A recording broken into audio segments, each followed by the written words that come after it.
আপুদেরকে একটা কথা বারবার আমি বলছি যে আপুরা আপনারা হচ্ছে চুলের গ্রোথের জন্য হচ্ছে বাচ্চাদের ক্ষেত্রে আপনারা সবসময় বাচ্চাদেরকে হচ্ছে ডিম, মাছ, তারপর হচ্ছে কমলা ফল, পাকা পেঁপে, কলা, আলু, মসুরের ডাল এগুলো একটু খাওয়ানোর অভ্যাস করবেন। তাহলে দেখবেন যে ওদের চুলের গ্রোথটা ভালো থাকবে আর ওদের চুলে তেমন সমস্যা হবে না। তো এটা হচ্ছে রাদোয়ার চুল। রাদোয়ার চুলটা কিন্তু মাশাআল্লাহ অনেকটুকুই লেন্থ নেমে গিয়েছে।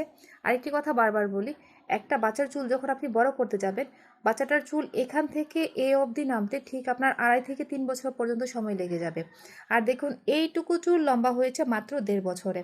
সো বুঝতে পারছেন যারা হচ্ছে চুল বড় করতে চাচ্ছেন বাচ্চাদের, বাচ্চাদের ক্ষেত্রে চুল বড়ই কিন্তু সব বাচ্চাদেরকে সুন্দর লাগে, দেখতে খুব কিউট লাগে। বাচ্চাদের চুলটা যখন একটু থাকে, আপনি ঝুঁটি করে দেন বা বেনি করে দেন, তখন দেখতে কিন্তু তাদেরকে খুব কিউট লাগে।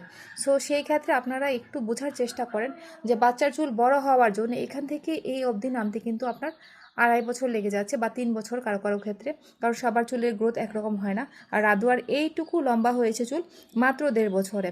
সো আপনারা প্রপারলি হচ্ছে তেল, শ্যাম্পু আর কন্ডিশনার ব্যবহার করেন, তাহলে আপনার বাচ্চার চুল তাড়াতাড়ি বেড়ে যাবে। আর আপনার বাচ্চার চুলের গোড়ায় যদি ছিদ্র অর্থাৎ লোমকূপ থাকে, তাহলে অবশ্যই নতুন চুল গজাবে এবং চুলের গ্রোথ খুব ভালো হবে।